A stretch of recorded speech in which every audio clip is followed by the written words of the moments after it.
शुक्लाम्बरधरं विष्णुं शशिवर्णं चतुर्भुजं प्रसन्नवदनं ध्यायेत् सर्वविघ्नोपशान्तये। यस्य द्विरदवक्त्राद्या पारिषद्या परशतं विघ्नं निघ्नन्ति सततं विश्वक्सेनं तमाश्रये। व्यासं वसिष्ठनप्तारं शक्ते पौत्रमकल्मषम् पराशरात्मजं वन्दे सुखदातं तपोनिधिं। व्यासाय विष्णुरूपाय व्यासरूपाय विष्णवे नमो वै ब्रह्मनिधये वासिष्ठाय नमो नमः। अविकाराय शुद्धाय नित्याय परमात्मने सदैकरूपरूपाय विष्णवे सर्वजिष्णवे। यस्य स्मरणमात्रेण जन्म संसारबन्धनात् विमुच्यते नमस्तस्मै विष्णवे प्रभविष्णवे। ॐ नमो विष्णवे प्रभविष्णवे। श्रीवैशम्पायन उवाच श्रुत्वा धर्मानशेषेण पावनानि च सर्वशः युधिष्ठिरः शान्तनवं पुनरेवाभ्यभाषत। युधिष्ठिर उवाच किमेकं दैवतं लोके किं वाप्येकं परायणम् स्तुवन्तः कं कमर्चन्तः प्राप्नुयुर्मानवा शुभम्। को धर्मः सर्वधर्माणां भवतः परमो मतः किं जपन्मुच्यते जन्तुर्जन्म संसारबन्धनात्। श्रीभीष्म उवाच जगत्प्रभुं देवदेवमनन्तं पुरुषोत्तमं स्तुवन्नाम सहस्रेण पुरुषः सततोत्थितः। तमेव चार्चयन् नित्यं भक्त्या पुरुषमव्ययम् ध्यायन् स्तुवन्नमस्यं च यजमानस्तमेव च। अनादिनिधनं विष्णुं सर्वलोकमहेश्वरं लोकाध्यक्षं स्तुवन्नित्यं सर्वदुःखादिगो भवेत्। ब्रह्मण्यं सर्वधर्मज्ञं लोकानां कीर्तिवर्धनं लोकनाथं महद्भूतं सर्वभूतभवोद्भवम्। एष मे सर्वधर्माणां धर्मोऽधिकतमो मतः यद्भक्त्या पुण्डरीकाक्षं स्तवैरर्चे नरः सदा। परमं यो महत्तेजः परमं यो महत्तपः परमं यो महद्ब्रह्म परमं यः परायणम्। पवित्राणां पवित्रं यो मङ्गलानां च मङ्गलम् दैवतं देवतानां च भूतानां यो यः पिता। यतः सर्वाणि भूतानि भवन्त्यादियुगागमे यस्मिन् च प्रलयं यान्ति पुनरेव युगक्षये। तस्य लोकप्रधानस्य जगन्नाथस्य भूपते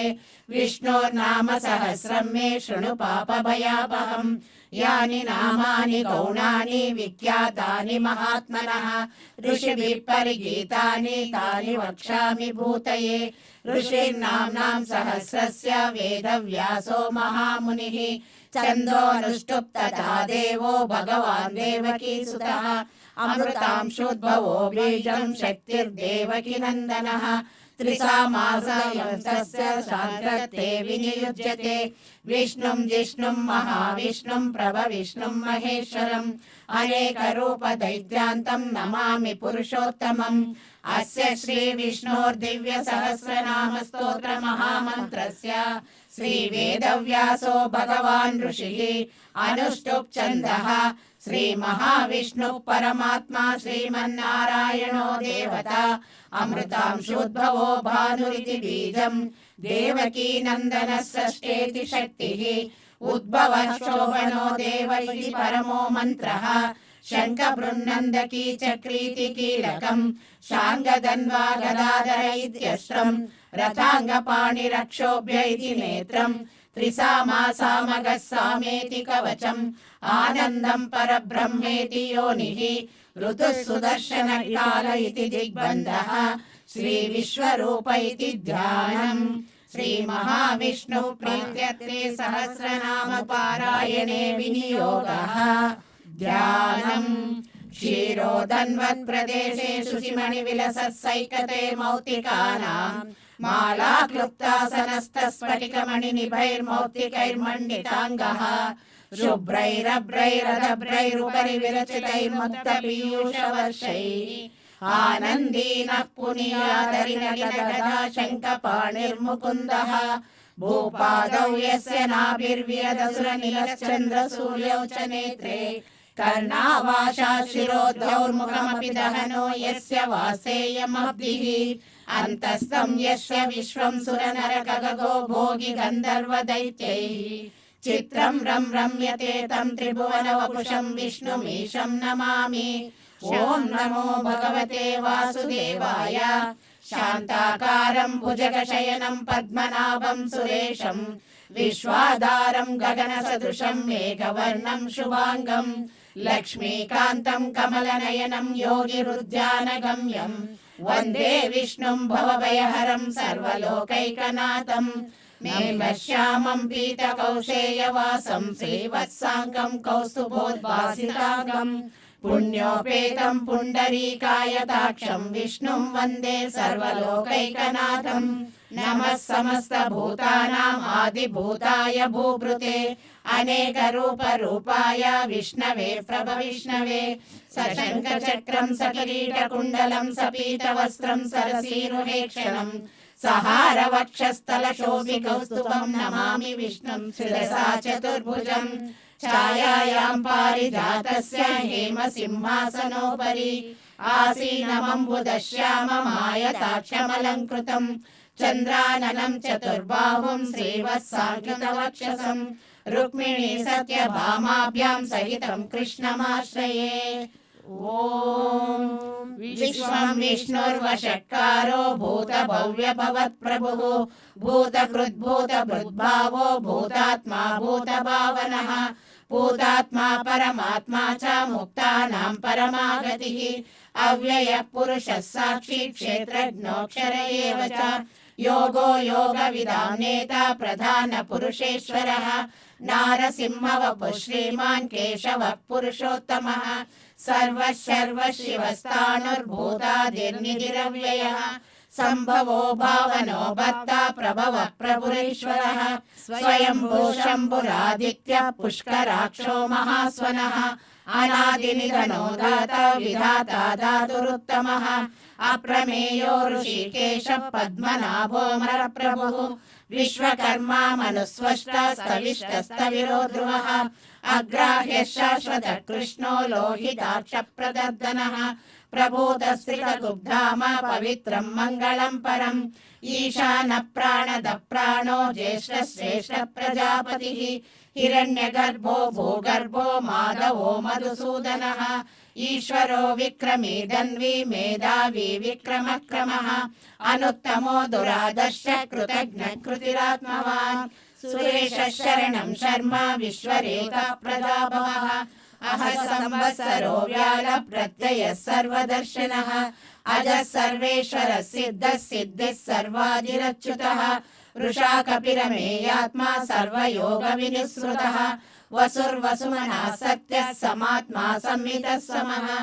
अमोघः पुण्डरीकाक्षो वृषकर्मा वृषाकृतिः रुद्रो बहुशिरा बभ्रुर्विश्वयोनिः शुचिश्रवाः अमृतः शाश्वतस्ताणुर्वरारोहो महातपाः सर्वगः सर्वविद्वानुर्विश्वक्सेनो जनार्दनः वेदो वेदविदव्यङ्गो वेदाङ्गो वेदवित्कविः लोकाध्यक्षः सुराध्यक्षो धर्माध्यक्षः कृताकृतः चतुरात्मा चतुर्व्यूहश्चतुर्दंशश्चतुर्भुजः प्राजिष्णुर्भोजनं भोक्ता सहिष्णुर्जगदादिजः अनगो विजयो जेता विश्वयोनिर्पुनर्वसुः उपेन्द्रो वामनः प्रांशुरमोघः शुचिरोर्जितः अतीन्द्रः सङ्ग्रहः सर्गो धृतात्मा नियमो यमः वेद्यो वैद्यः सदा योगी वीरः माधवो मधुः अतीन्द्रियो महामायो महोत्साहो महाबलः महाबुद्धिर्महावीर्यो महाशक्तिर्महाधृतिः अनिर्जेशवपुः श्रीमान् अमेयात्मा महाधृत् महेश्वासो महीभर्ता श्रीनिवासः सतां गतिः अनिरुद्धः सुरानन्दो गोविन्दो गोविदाम्पतिः मरीचिर्दमनो हंसः सुपर्णो भुजगोत्तमः हिरण्यनाभः सुतपः पद्मनाभः प्रजापतिः अमृतः सर्वदृक्सिंहः सन्धाता सन्धिमान् स्थिरः अजो दुर्मर्शनः शास्ता विश्रुतात्मा सुरार्यः गुरुर्गुरुतमो धाम सत्यः सत्यपराक्रमः निमिषो निमिषस्वग्वी वाचस्पतिरुदारतीः अग्रणी ब्राह्मणी श्रीमान् न्यायो नेता समीरनः सहस्रमूर्धा विश्वात्मा सहस्राक्षः सहस्रपात् आवर्तनो निवृत्तात्मा संवृतः सम्प्रमर्दनः अहः संवत्सरो वह्निरनिलो धरणीधरः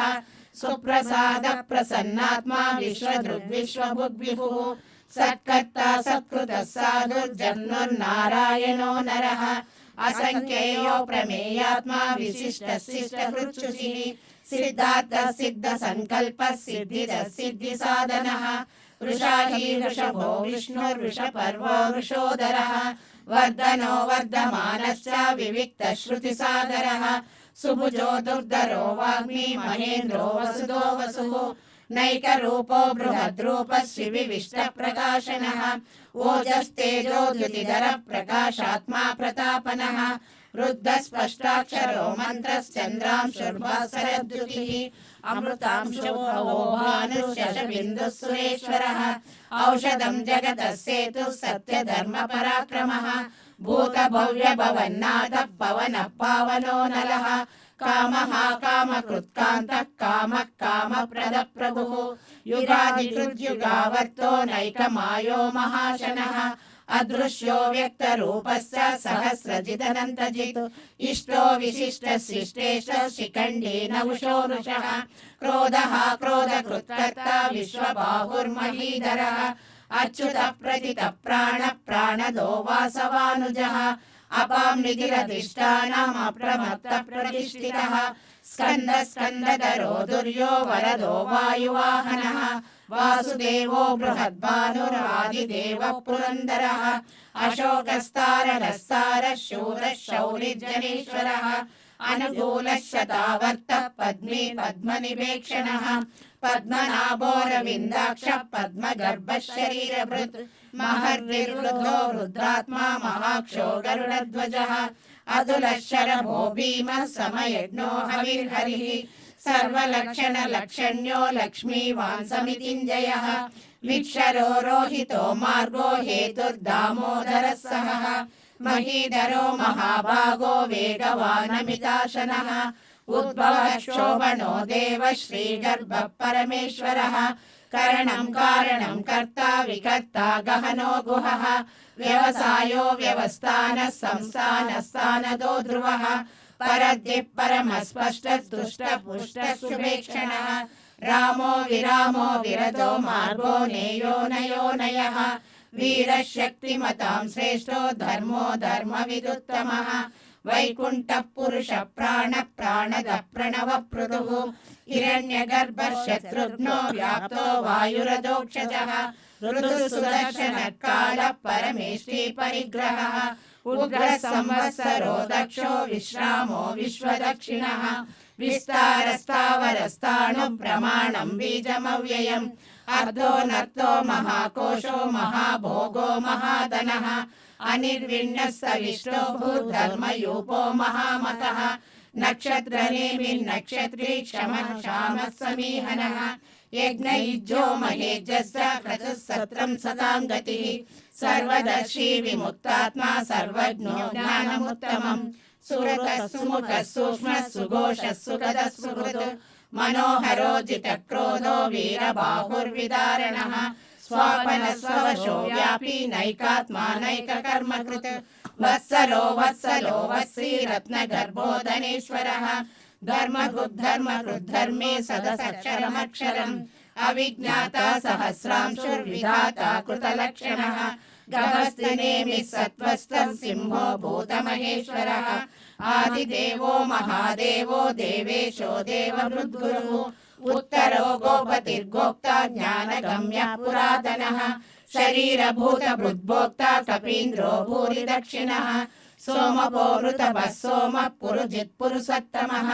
विनयो जयः सत्यसन्धो दाशार्हः सात्वतां पतिः जीवो विनयिता साक्षी मुकुन्दो मितविक्रमः अम्भो निधिरनन्तात्मा महोदधिशयोऽन्तकः अजो महास्वाभाव्यो जिता मित्रप्रमोदनः आनन्दो नन्दनो नन्दः सत्यधर्मात्रिविक्रमः महर्षि कपिलाचार्य कृतज्ञो मेदिनीपतिः त्रिपदस्त्रिदशाध्यक्षो महाशृण्डकृतान्तकृत् महावराहो गोविन्दो कनकाङ्गदी गुह्यो गभीरो गहनो गुप्तश्चक्रगदाधरः वेदास्वाङ्गोजित कृष्णो दृढसङ्कर्षणोच्युतः वरुणो वारुणो वृक्षः पुष्कराक्षो महामनाः भगवान् भगवानन्दी वनमाली हलायुधः आदित्यो ज्योतिरादित्यः सहिष्णुर्गतिसत्तमः सुधन्वा कण्डपरशुर्दारुणो द्रविणप्रदः दिवसृः सर्वदृग्व्यासो वाचस्पतिरयो निजः त्रिसामासामगः साम निर्वाणं भेषजं विषक् सन्न्यासकृच्छमशान्तो निष्ठा शान्तिपरायणम् शुभाङ्गः शान्तिदस्रष्टा कुमुदः कुवलेशयः गोहितो गोपतिर्गोप्ता वृषभाक्षो वृषप्रियः अनिवर्ती निवृत्तात्मा संक्षिप्ता क्षेमकृच्छिवः श्रीवत्सवक्षा श्रीवास श्रीपति श्रीमताम्बरः श्रीधर श्रीश श्रीनिवास श्रीनिधि श्रीविभावनः श्रीधर श्रीकर श्रेय श्रीमान् लोकत्रयाश्रयः स्वच्छ स्वङ्गः सदानन्दो नन्दिर्ज्योतिर्गणेश्वरः विजितात्मा विधेयात्मा सत्कीर्तिश्चिन्न संशयः उदीर्णः सर्वतश्चक्षुरमीशः शाश्वतस्थिरः भूषयो भूषणो भूतिर्विशोकः शोकनाशनः अर्चिष्मानर्चितः कुम्भो विशुद्धात्मा विशोधनः अनिरुद्धो प्रतिरतः प्रद्युम्नोऽमितविक्रमः कालनेमिनिः वीरः शौरिः शूरजनेश्वरः त्रिलोकात्मा त्रिलोकेशः केशवः केशिः हरिः कामदेवः कामपालः कामी कान्तकृतागमः अनिर्देशवपुर्विष्णुर्वीरोऽनन्तो धनञ्जयः ब्रह्मण्यो ब्रह्मकृद् ब्रह्मा ब्रह्म ब्रह्म विवर्धनः ब्रह्मविद् ब्राह्मणो ब्रह्मी ब्रह्मज्ञो ब्राह्मणप्रियः महाक्रमो महाकर्मा महातेजो महारगः महाक्रतुर्महायज्वा महायज्ञो महाहविः स्तव्यस्तव प्रियस्तोत्रं स्तुतिस्तोतारणप्रियः पूर्णः पूरयिता पुण्यः पुण्यकीर्तिरनामयः मनोजवस्तीर्थकरो वसुरेता वसुप्रदः वसुप्रदो वासुदेवो वसुर्वसुमनाहविः सद्गतिः सद्कृतिः सत्ता सद्भूतिः सत्परायणः शूरसेनो यदुश्रेष्ठः सन्निवासः सुयामुनः भूतावासो वासुदेवः सर्वासुनिलयो नलः दर्पः दर्पदो धृतो दुर्धरोतापराजितः विश्वमूर्तिर्महामूर्तिर्दीप्तमूर्तिरमूर्तिमान् अनेकरूर्तिरव्यक्तः शतमूर्तिः शताननः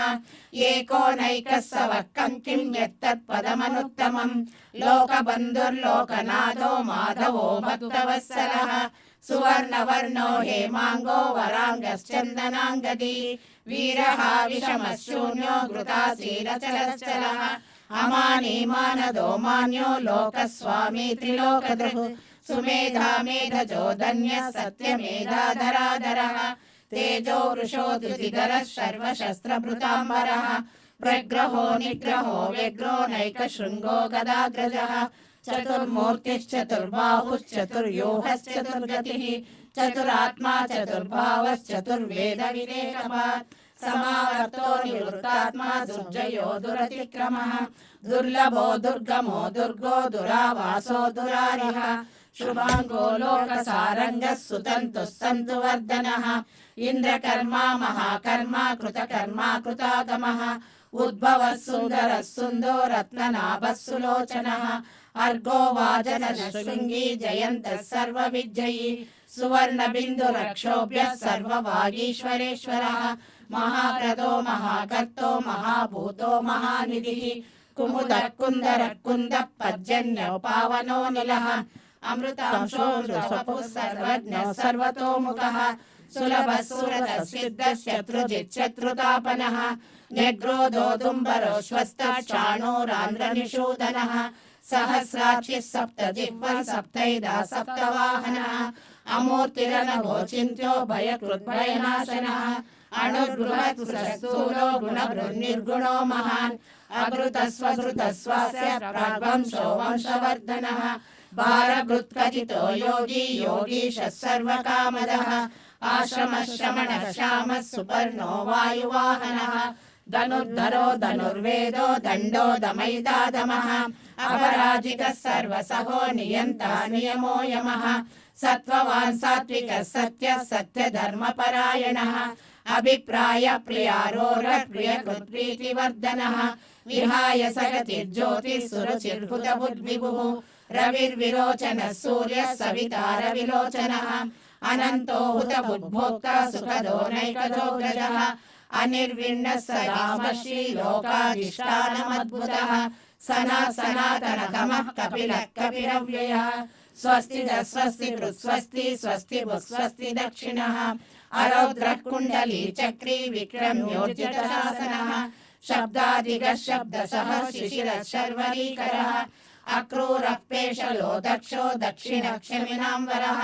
विद्वत्तमो वीतभयः पुण्यश्रवणकीर्तनः उत्तारणो दुष्कृतिः पुण्यो दुःस्वप्ननाशनः वीरः रक्षणः सन्तो जीवनः पर्यवस्थितः अनन्तरूपोऽनन्तश्रीजितमयूर्भयापः चतुरश्रो गभीरात्मा विदिशो व्यादिशो दिशः अनादिर्भूर्भुवो लक्ष्मी सुचीरो रुचिराङ्गदः जननो जनजन्मादिर्भीमो भीमपराक्रमः आधारनिलयो दाता पुष्पहासः प्रजागरः ऊर्ध्वगः सत्पदाचारः प्राणदः प्रणवः प्रणः प्रमाणं प्राणनिलयः प्राणभृत् प्राणजीवनः तत्त्वं तत्त्वविदेकात्मा जन्म मृत्युजरातिगः भूर्भुवः स्वस्तुरस्तारः सविता प्रपितामहः यज्ञो यज्ञपतिर्यज्वा यज्ञाङ्गो यज्ञवाहनः यज्ञभृद्यज्ञकृद्यज्ञी यज्ञभुग्यज्ञसाधनः यज्ञान्तकृद्यज्ञगुह्यमन्नमन्नाद एव च आत्मयोनिः स्वयं जातो वैखानः सामगायनः देवकी नन्दनः स्रष्टा क्षितीशः पापनाशनः शङ्खबृन्नन्दकी चक्री शार्ङ्गधन्वागदाधरः रताङ्गपाणिरक्षोभ्यः सर्वप्रहरणायुधः श्री सर्वप्रहरणायुध ॐ नम इति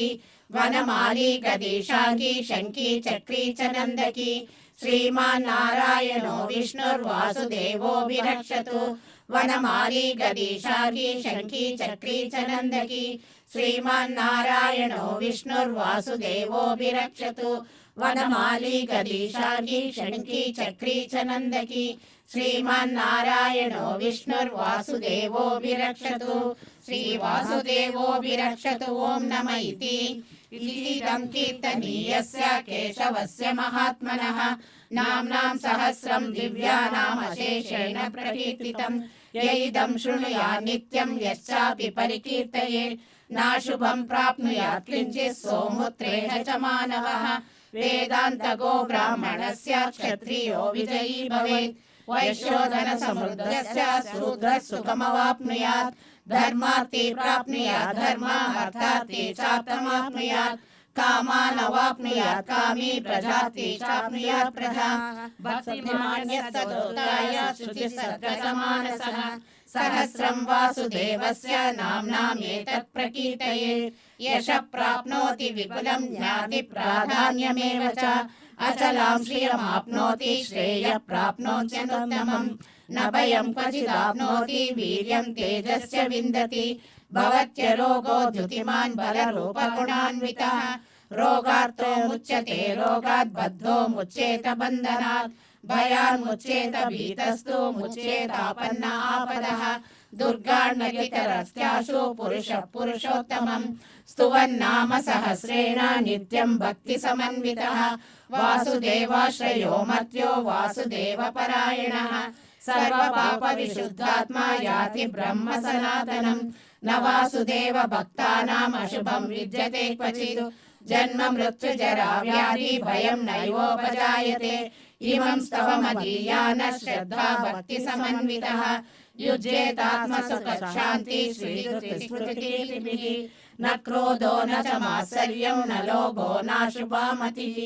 भवन्ति कृतपुण्यानां भक्तानां पुरुषोत्तमे द्रौसचन्द्रार्कनक्षत्राकं दिशो भूर्महो दधिः वासुदेवस्य वीर्येण विकृतानि महात्मनः ससुरासुरगन्धर्वं सयक्षोरगराक्षसं जगद्वशे वर्ततेदं कृष्णस्य सचराचरम् इन्द्रियाणि मनो बुद्धिः सत्त्वं तेजो बलं धृतिः वासुदेवात्मकान्याहुः क्षेत्रं क्षेत्रज्ञ एव च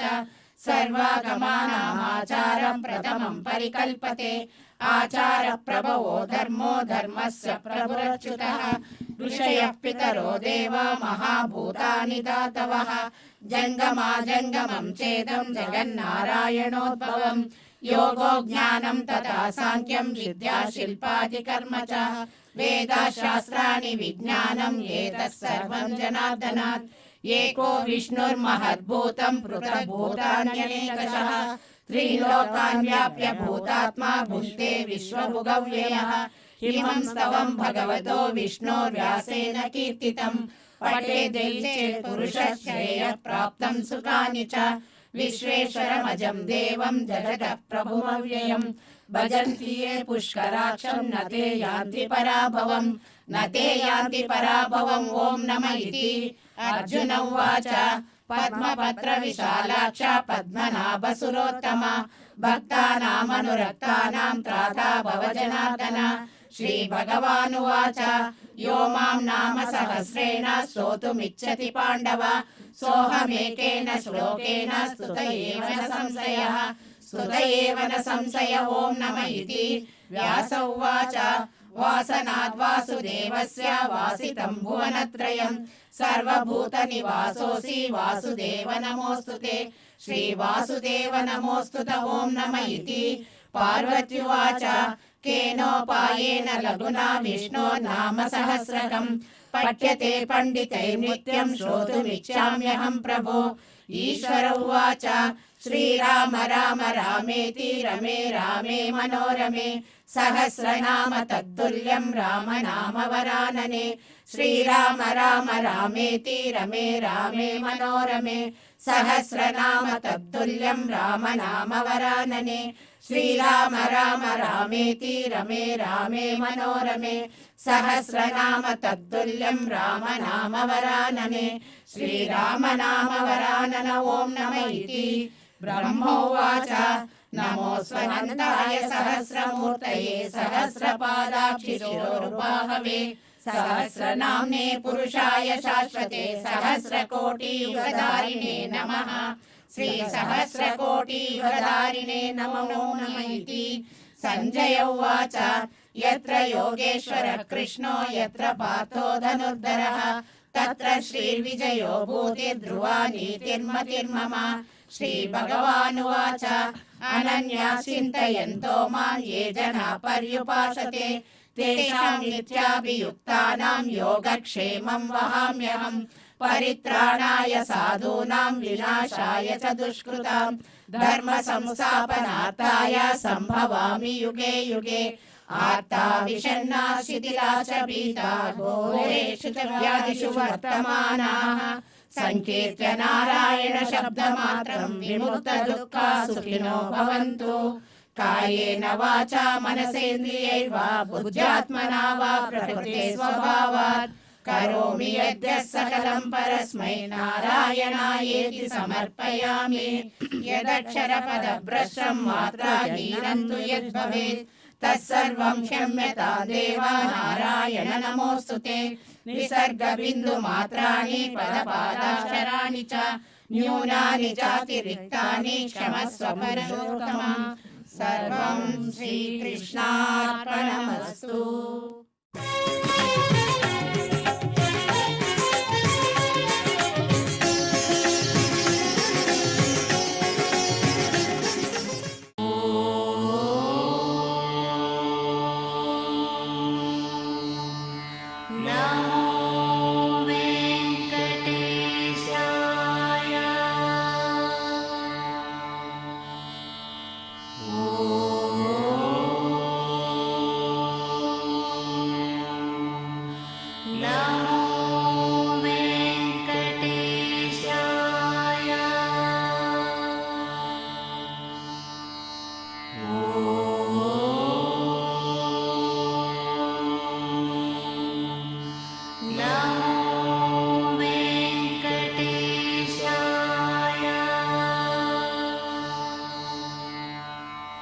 ॐ